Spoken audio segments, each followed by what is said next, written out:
지난 집중호우로 인한 상흔이 아물 새도 없이 초대형 태풍 흰남노가 한 달 만에 덮쳤습니다. 무엇보다 피해를 입은 국민께 깊은 위로의 말씀을 드립니다.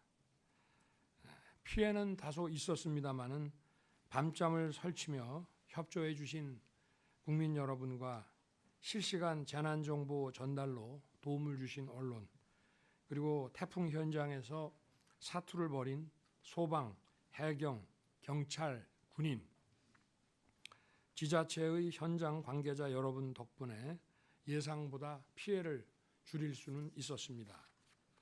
이 자리를 빌러 함께 노력해 준 모든 분께 깊이 감사드립니다.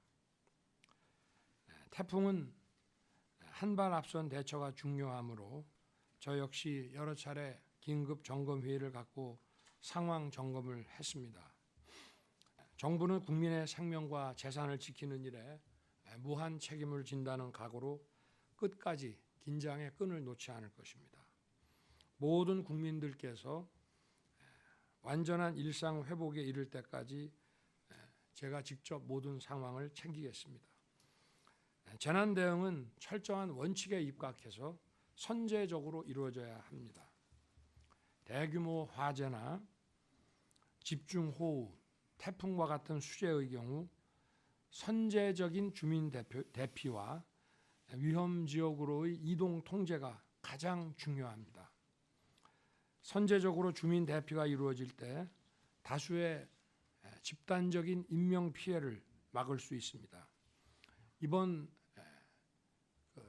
태풍에서도 4천 명을 선제적으로 대피시켜서 인명 피해를 크게 줄일 수 있었습니다.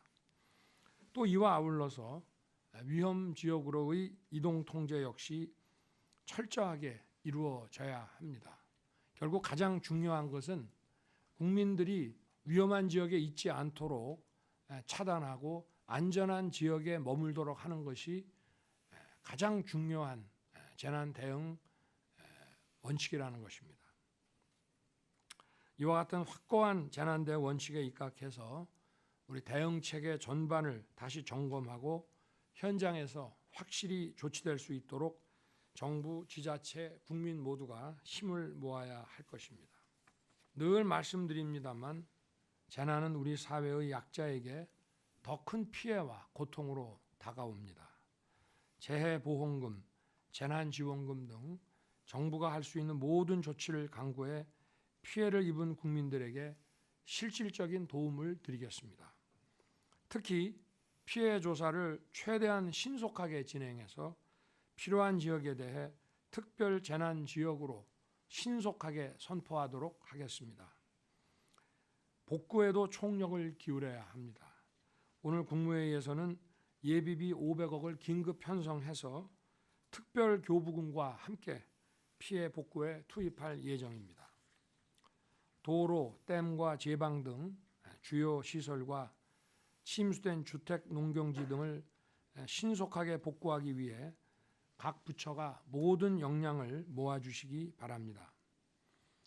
내년도 정부 예산안은 건전재정 기조로 전환하면서도 재난 대응 예산을 전년 대비 17% 대폭 증액한 6조 1천억 원으로 편성했습니다. 국무위원들께서는 이번 정기국회에서 국회와 소통하고 민생 예산과 법안이 처리되도록 최선을 다해 주시기를 당부드립니다.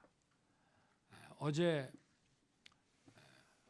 태풍이 빠져나가면서 포항에서 치명적인 피해를 줬습니다. 아파트 지하 주차장의 침수로 차를 꺼내려던 주민들께서 8분이 희생되셨습니다. 어제 늦은 시간에 2분이 기적적으로 구출돼서 정말 생명과 인간의 삶에 대한 그 위대함과 희망을 주기도 했습니다마는 저를 비롯해서 우리 국무위원 여러분께서 이 포항의 희생자분들에 대해서 그 가족을 위로하고 정부에서 도움을 줄 수 있는 그런 조치들을 잘 찾아주시기를 다시 한번 당부드립니다. 오늘은 추석 명절을 맞아서 고속도로 통행료 면제 안건도 의결합니다. 거리두기 없는 이번 추석 연휴가 가족, 친지 그리고 소중한 분들과 따뜻한 시간이 될 수 있도록 정부도 피해 복구와 신속한 지원에 최선을 다하겠습니다. 감사합니다.